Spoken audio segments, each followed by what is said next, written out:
What we have here is a Fujitsu A series that I picked up yesterday for free. And it's all there. It's all here in one piece.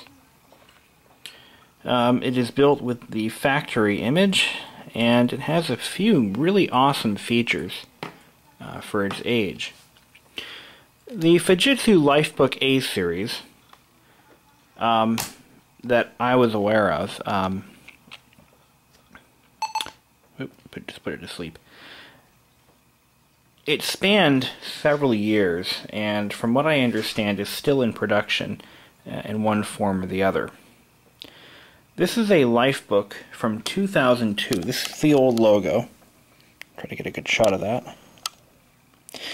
And I remember these from flipping through PC World catalogs, or I'm sorry, magazines, in the early part of this last decade, so around 2000 to 2003. So I remember when these fully featured high-end notebooks were released. I had one friend in high school who actually had one. I believe it was of the same exact generation or same series. But this notebook is a fully featured wireless notebook, which was a big deal around that time to have an integrated wireless card. It also had a built-in DVD and CDRW drive. So DVD player, CDRW. Which again was a big deal. And over here we have the door opener.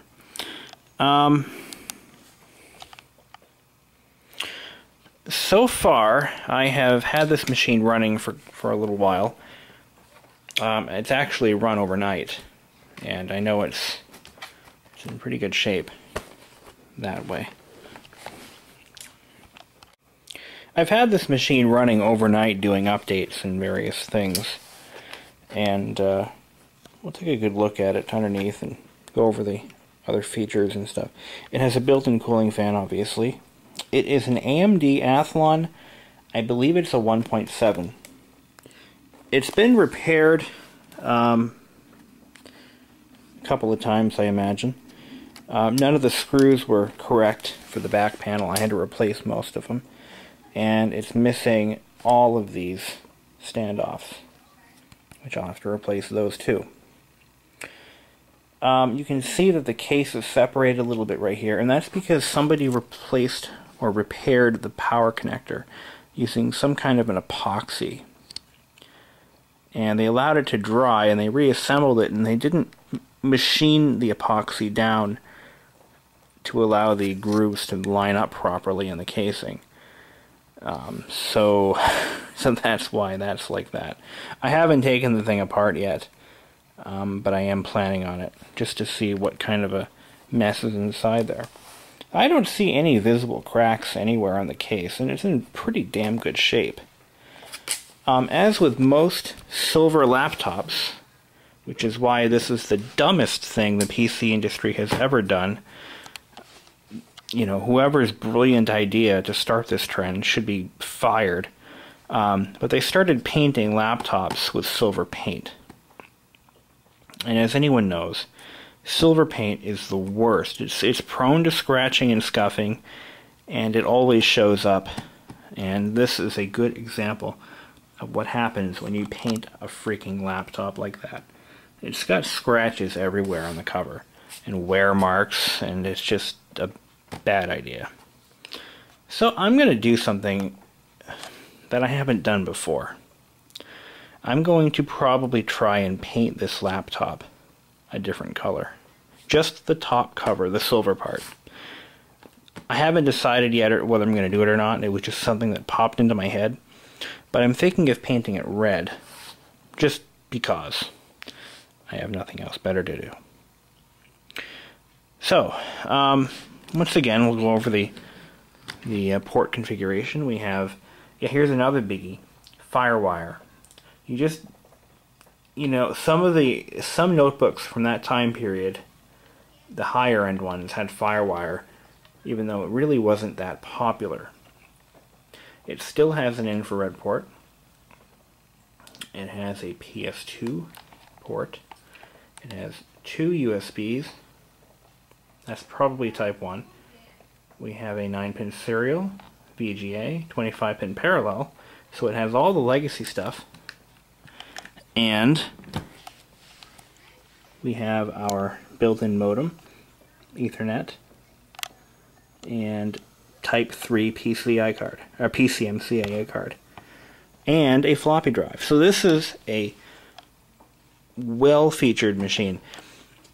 Now you compare this to the Dell Inspiron series of that time period, which is quite a bit thicker, it's clunkier, and it's just huge in comparison to this, even though it has similar features. So let's go ahead, open her up, and take a look inside.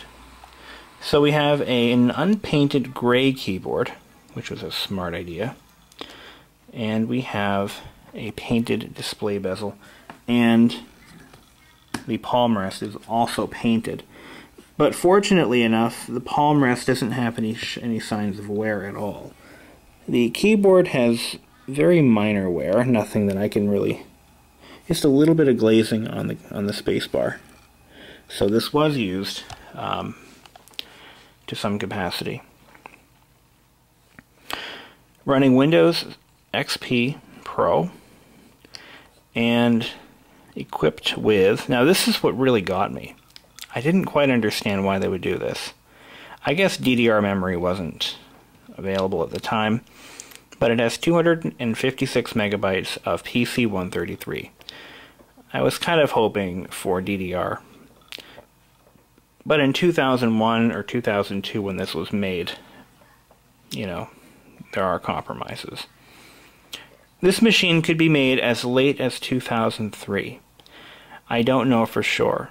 It did have the original version of XP without any service packs. Now, being that on the factory image, that really speaks volumes and pretty much tells me how old the machine is. Because I remember when Service Pack 1 came out. I was working at Walmart. It was 2000, like the middle of 2002. And I just remembered we had machines coming in with Service Pack 1, and we had to give people instructions on where they could get it, like on paper, if they bought a machine that we had previously. So anyway, wireless card is present, but it seems to be quite flaky. I wasn't able to see my own network on this machine, but I could see the neighbors, which is really weird because I know that I'm broadcasting 802.11b, and so what we're going to do is just connect to a different network, and I'm going to attempt to update the wireless driver. Hopefully this works, and I'm hoping that that'll fix some issues.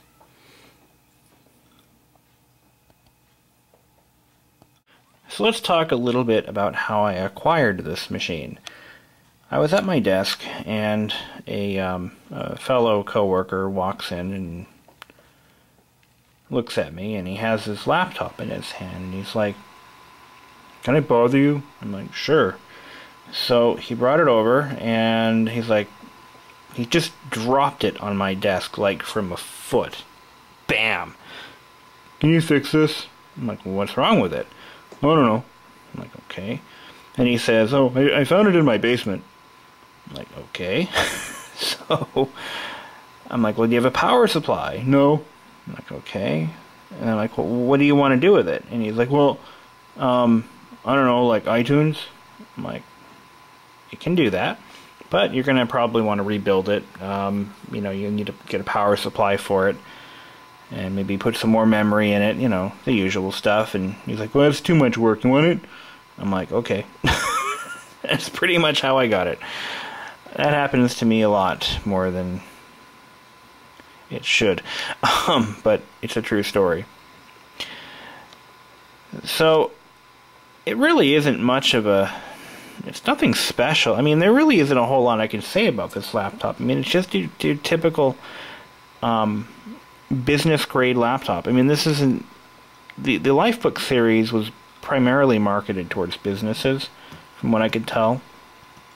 And they'd be purchased in large quantities, given out to, you know, workers and executives as portable machines. That's pretty much all I can say about it. I mean, it really is nothing special. I mean, it's not built, you know, super tough or anything like that. It's pretty basic. It is well featured for what it was. Performance-wise, I'm quite impressed, actually. It seems to be running okay. It does have a dynamically adjustable CPU speed. Right now it is probably running at, let's see what we got here. It's actually running at the full 1.2 gigahertz. So this is a Lifebook A1010. That's what the model is coming up as here. But underneath it doesn't actually say A1010, which is a little bizarre. I did manage to get Service Pack 3 on it. For me to make any real use out of this laptop, I'm going to have to bump it to at least 512. Maybe a gig if it'll take it, but I'm doubting it will. I think 512 is where it'll stop.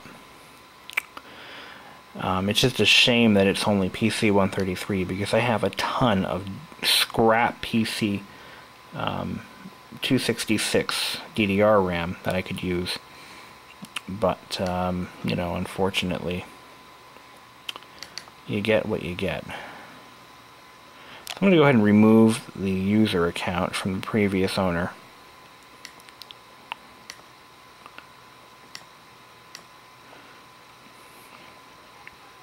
I did have a power supply for it. I found one at home in my pile of power supplies, and I was able to get it going, luckily.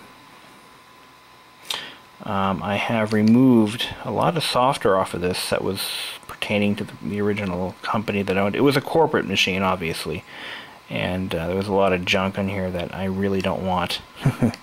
McAfee software, you know, yay. Nobody wants that. Hey, don't be mean. I can't get the wireless network to run. I'm a little upset about that. I'm having a lot of issues with it. I think a driver update is in order, but it should still work, you know what I mean? So, you know, there's a lot of issues there. So after the, I couldn't find an updated driver for the wireless card. But after I came back downstairs, I noticed the wireless card disappeared. It just gone. No longer in system properties. So there's something going on. And I don't know what that is just yet. But in taking the doors off, I found that this door goes nowhere. There's just a panel here that doesn't appear to be removable. Memory slots are over here. There's one free. I don't know what I'm going to do with this machine. Worst case scenario, I'm not going to put any work into it, but I am going to use it as a dedicated iTunes receiver at work. And that's probably where it's going to go. And but first, I want to crack this thing open and see what kind of Mickey Mouse repair that power connector actually is. Something tells me there's something funky going on there. And I've also noticed that there's no access to the Wi-Fi card, which is unusual. Most of these laptops that had built-in wireless cards, they were accessible, and they were actually removable PCI, mini PCI slot. They were mini PCI cards and could be removed with ease of access. What really puzzles me here is that the wireless card is completely inaccessible, which is unusual because typically the mini PCI card slot is right underneath where it can be easily accessed. Now here's the original 40 gig hard drive. It is a Fujitsu drive, and this is hopefully going to tell us exactly how old this machine is. 4 of 2002. So we know how old she is. Hopefully that is the original drive, and that is accurate information. It is an A1010. There's the model number. So I have the right image on the machine. My first thought was that perhaps it had been re-imaged with the wrong image. But that would only partially explain the difficulties with the wireless card. I mean, the driver could be similar, but not quite. I think that there is a problem with the card that is related to heat. Since the card appears to function when the machine is cold, there could be a heat-related issue. So, alright, we've got the Fujitsu A1010 apart. And for the first time in my life, I am stumped. I cannot find the wireless card. Seriously. There's like no wireless card anywhere to be found. So I've got an idea of where it might be. This is a fairly early machine, before wireless cards became commonplace in every laptop. 2002 was like the year of transition, and that is when 802.11 B cards started to become standard. I have a theory that somehow that card is wedged inside the LCD monitor panel. Well, yeah. The switch is here. The antenna must be up here somewhere. So therefore the card and its interface are actually in the LCD panel. I have never seen that before. So we're going to crack that open and check that out. But I wanted to take a look at this repair job that was done and to see where other repairs might need to be done, and I did find a few spots. But anyway, this is where they fixed the power connector. They actually epoxied around the whole damn thing. There was no structural damage anywhere on this machine. This is pretty much it. So I'm going to grind this down. You can see where the top cover support was actually pressing down into the epoxy right here, that little nub. So I'm going to grind it down with my Dremel tool so that way it'll be a little more flush and it won't create the bulge that you see here. And then I'm going to replace a few missing screws that I found. There's actually quite a few that are missing. And crack open that LCD monitor and take a look at that Wi-Fi card. I want to see if it's a standard card that I can just pop out and replace with something else, or if there's something really funky about it. So, good times. Alright, I've ground down the epoxy, and now I'm going to find some epoxy of my own. I want to fix this. The support structure here has separated from the plastic, and I want to try to fix that. So that's what I'm going to do. Yeah.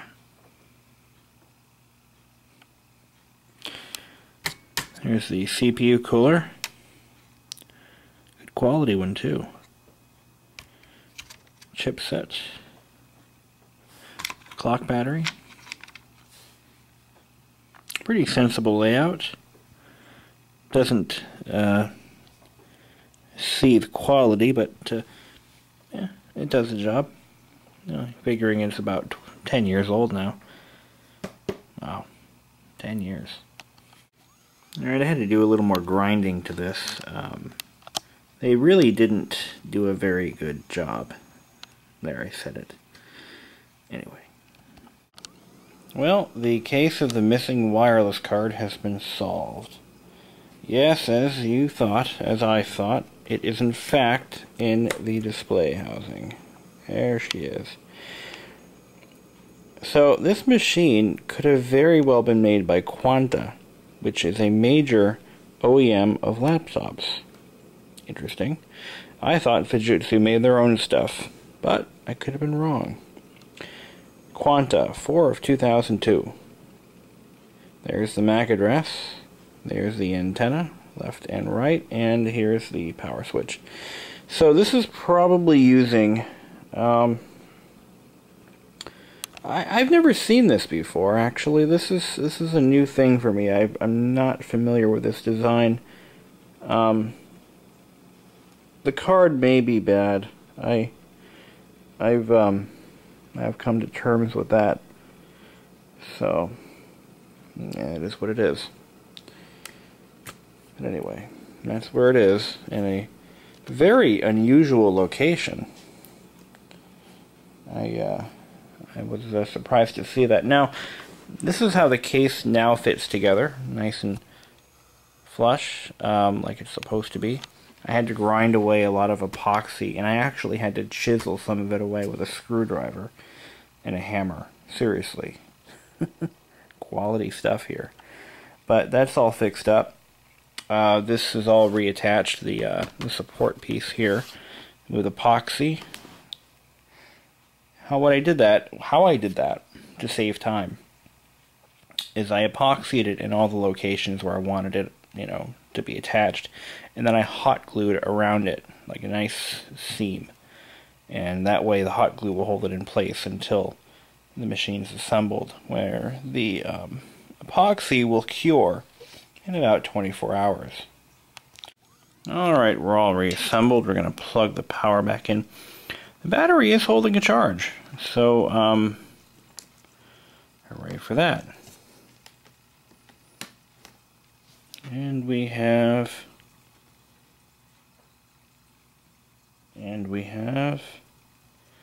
come on.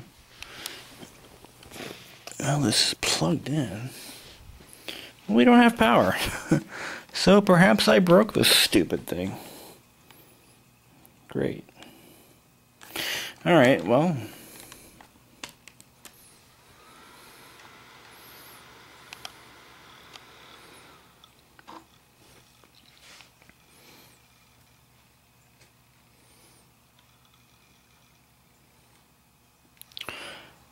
I also noticed that the CD-ROM drive LED is covered in epoxy. What did I say? The CD-ROM LED. Right there. So that LED probably won't work. But anyway, small problem.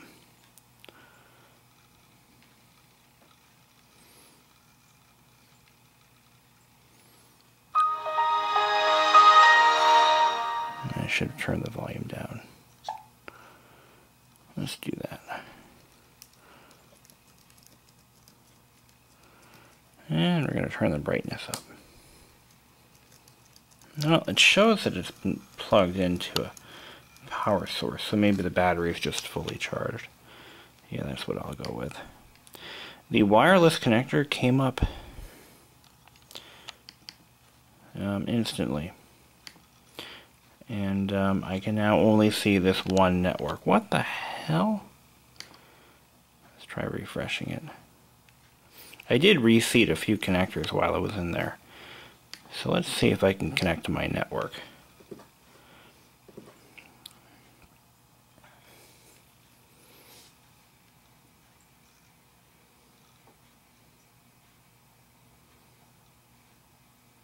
Or not.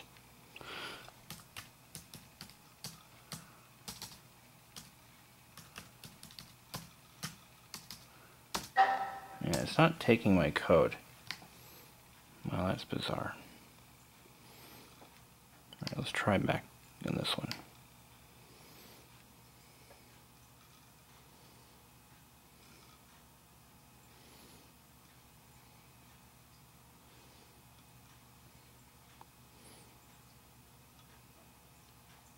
Probably not going to happen. Oh well. I I really do think that card is defective. There is a problem with it, which is unfortunate because I can't replace it, so, oh well. You get the idea. Well, for every problem there is a solution. Since the onboard network card is, well, flaky at best because of its unique configuration, and I cannot replace it, we're going to have to do without. So, also from the trash, I found this Linksys 802.11G adapter that I just need to download a driver for, and I'll be home free. And as for the intended purpose of this laptop, I think I'm going to pump another 512 megs of RAM into it. Or I'm sorry, make that a total amount. And I'll probably use it as a knock-around laptop for some various reason, I don't know what. But it's pretty strong now. This is all reassembled and all those missing screws are installed, and all's good. So, the Fujitsu Lifebook, which is amazingly 10 years old, will live to see another day. Thanks for watching.